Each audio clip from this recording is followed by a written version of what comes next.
네, 이번 순서는 대표 해외 주식들의 일관 성과를 나타낸 순위를 살펴보는 시간이죠. 또 한 가지 뭐 선들이 있었는지 하나하나 짚어볼 거고요. 저는 순위를 달리는 남자 순달람 한종봉입니다. 네, 오늘은 장 초반 부득이만 하더라도 오늘도 주가 많이 내리겠네 싶었는데 그래도 보합으로 마무리한 그나마 선방을 좀 한 하루였었습니다. 다시 러시아와 서방 국가들 간의 마찰이 좀 불거졌었지만 1월 FOMC의 의사록이 공개가 되면서 시장이 좀 안도감을 느꼈던 게 긍정적이었다라고 말을 할 수 있을 것 같아요. 원래 16일에 러시아가 우크라이나를 이렇게 침공을 한다고 미국이 말을 했었잖아요. 근데 전쟁은 없었죠.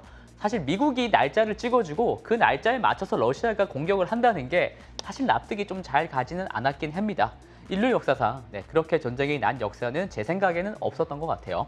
어쨌든 이 문제는 잘 넘어가는 듯 보여서 안도하게 되는데 자, 그렇다면 오늘은 일주일 만에 말씀을 드리는 차트입니다. 미래에셋증권을 이용하시는 모든 고객분들께서 지난주에 가장 많이 담으신 주식들 리스트인데요.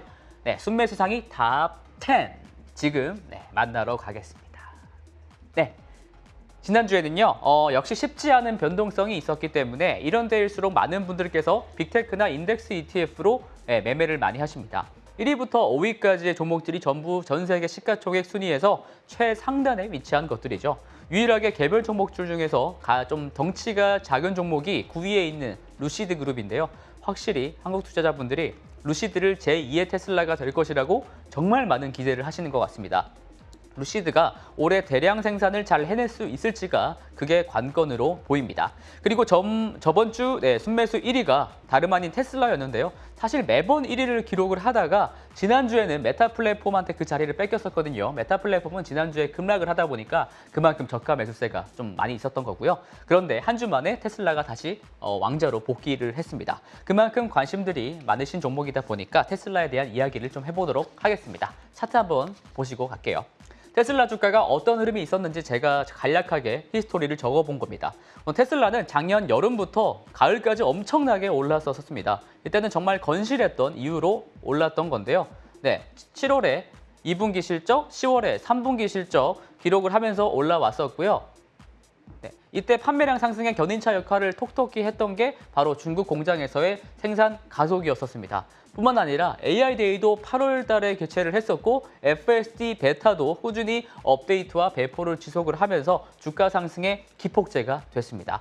그러고는 11월 달이 문제였죠. 11월부터 일론 머스크가 지분을 대량으로 매도하겠다는 선언한 이후에 주가가 줄줄줄 새게 됐습니다. 또한 증시 매크로 환경도 그리 좋지 못했었기 때문에 주가가 많이 밀려오면서 투자자들의 가슴을 쓰라리게 만들었습니다. 저도 가슴이 너무 쓸려가지고 피가 날 것 같더라고요. 그리고 1월 26일에 또 한 번 대단한 실적을 내놨지만 정작 주가는 900불대에서 저렇게 횡보를 하는 모양새입니다. 그만큼 테슬라의 경쟁력에 대해서 긍정적으로 보는 사람들 그리고 아직도 거품이라고 생각하는 투자자들 이렇게 시각이 팽팽한 상황인데요. 거품이라고 생각하시는 분들 중 일부는 바로 공매도 투자자일 것 같습니다. 실제로 저번 1월부터 테슬라 하락에 베팅하는 공매도가 다시 좀 늘어났다고 합니다.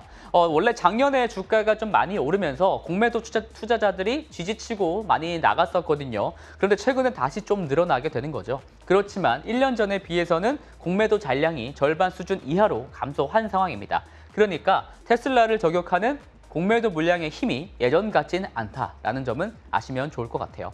자, 이런 공매도 세력과 맞설 수 있는 무기는 역시 기업들의 경쟁력, 바로 실적 기대감이겠죠. 테슬라의 현재 실적 상승을 이끌고 있는 것은 바로 중국 시장입니다. 며칠 전에 테슬라가 중국에서 몇 대의 차량을 판매를 했었는지 그 판매량 수치가 발표가 됐습니다.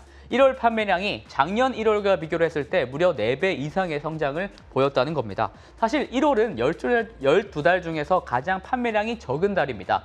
전기차 보조금 때문에 보통 12월 달에 전기차 구매가 많이 이루어지고요. 1월 달은 그만큼 줄어들 수밖에 없죠. 그리고 중국에서는 1월에 휴일도 굉장히 많기 때문에 판매량이 보통 적습니다. 그런데도 6만 대가량의 판매량을 보였다는 것은 올해 중국 시장에서만, 중국 공장에서만 100만 대 생산과 판매가 가능할 수 있다라는 말이 되고요. 그렇다면 올해 전체적으로 봤을 때도 200만 대 가까운 판매량을 기록할 수도 있지 않을까라는 기대감을 만들게 합니다. 참고로 작년에는 테슬라가 93만 6천 대의 차량을 판매를 했었으니까요. 200만 대 판매량이면 2배 이상 성장이다라고 아시면 될 것 같아요. 이렇게 중국에서 광폭 행보를 하고 있으니까 이참에 추가 공장을 건설할 것이다라는 루머까지 지금 돌고 있는 상황입니다. 저 기사 한번 보시면요. 테슬라는 지난 실적에서 새로운 공장에 대한 발표를 또 한다고 했는데 이 와중에 중국 랴오닝성 공식 위챗 계정에서 두 번째 공장이 우리 지역에 지어질 수 있다라는 소식이 나온 거죠. 랴오닝성은 참고로 동북 삼성 중에 하나입니다. 테슬라 중국 대표는 랴오닝성에 짓는 것은 아니다라고 말은 하면서도 새로운 공장 건설에 대한 부인은 하지 않았습니다. 그러니까 물밑에서 지금 중국의 지방 관리들이랑 테슬라가 접촉이 되고 있는 것은 분명해 보입니다. 자, 지금까지 테슬라가 이제껏 잘 해왔던 부분, 그러니까 과거에 대해서 말씀을 드렸고요. 지금부터는 테슬라에게 가장 중요해 보는 것은 무엇인지, 그 미래에 대한 것을 말씀을 드리려고 합니다. 테슬라는 유독 소식이 좀 굉장히 많이 나와서 뉴스를 간추리는 것도 좀 벅찬 일인데요. 그 소식을 많이 접할 때 어떤 게 더 중요한지, 덜 중요한지 이걸 나누기 위해서는 그 기준점이 필요합니다. 그리고 그 기준점이 되는 핵심 재료 두 가지가 바로 저는 4680 배터리와 FSD 자율주행이라고 생각을 합니다. 4680과 이제 자율주행 두 부분 모두 게임 체인저라고 투자자들은 입을 모아서 이야기를 하고 있는데요. 이게 언제야 되는지, 정말 오래 되는지, 할 거면 얼마나 많이 할 건지, 실제로 이것들을 장착하면 얼마나 좋아지는지, 경쟁사들은 어떻게 하고 있는지, 다른 업체들한테도 납품이나 라이센스를 할 건지, 뭐 이런 질문 사항들을 체크해 나간다는 생각으로 기준점을 잡고 기사를 보시면 좋지 않을까라고 저는 생각을 합니다. 그리고 그와 관련된 최근 소식을 좀 전해보도록 하죠. 4680 배터리가 벌써 100만 개 이상 생산이 완료됐다라는 소식이 전해져 들려오고 있습니다. 테슬라가 공식적으로 밝힌 내용은 아니지만 테슬라 캘리포니아 공장에서 실제로 근무하는 사람의 증언인데요. 선적을 기다리고 있는 4680 배터리가 지금 100만 개 정도가 쌓여 있다고 하고요. 이는 테슬라 모델 Y 차량 1,700대에 해당하는 배터리 물량이라고 합니다. 일론 머스크가 지난 실적 발표에서 3월까지 4680을 탑재한 차량을 출시하겠다라고 약속을 한 적이 있는데 그 약속이 좀 지켜지는 듯 싶고요. 더군다나 이 셀을 생산할 때의 수율도 90%를 넘기고 있다고 하니 적자를 보면서 만드는 것도 아닌 것 같습니다. 정말 다음 달 안으로 만약에 4680 배터리를 탑재한 차량이 나오기만 한다면 엄청난 호재로 작용을 하지 않을까 조심스레 기대를 하는 부분입니다. 그 다음은 바로 자율주행 부분입니다. 테슬라의 완전 자율주행 시스템을 FSD라고 부르는데 지금 베타 서비스를 미국에서만 하고 있죠. 6만 명의 사람들이 베타 서비스를 즐기고 있는데요. 그런데 이것을 유럽에서도 곧 출시할 것으로 전망이 된다는 겁니다. 왜냐하면 자율주행 소프트웨어 테스트 인원을 유럽 각지에서 고용을 개시를 했거든요. 이것은 몇 달 안에 FSD 베타가 유럽에서도 나온다는 말이 됩니다. 이렇게 되면 미국뿐만 아니라 유럽에서도 테슬라는 실제 도로 위의 주행 데이터를 셀 수 없이 많이 갖게 되는 것이고요. 그리고 지금 테슬라처럼 자율주행 데이터를 쌓아나간 경쟁 회사는 단 하나도 없습니다. 그러니까 자율주행 기술 격차는 계속 벌어지는 상황이라는 거고요. 이와 관련해서 여기서 왼쪽을 한번 보시면 안드레 카파시라는 사람이 트위터를 날린 건데 안드레 카파시는 테슬라에서 자율주행 최고 책임자입니다. 이 사람은 테슬라가 사실상 무한한 용량의 자율주행 데이터를 가지고 있다라고 고백을 했습니다. 이를 통해서 인공지능 기술을 획기적으로 좀 향상시킬 수 있었다라고 자랑을 좀 했는데요. 이처럼 테슬라는 확보한 데이터가 엄청나다는 건데 머신러닝, 딥러닝이라는 게 사실상 결국 양질의 데이터를 얼마나 기업들이 많이 확보했는지가 관건이거든요. 여기서 테슬라가 너무 유리한 고지를 점하고 있다라는 말이 되겠습니다.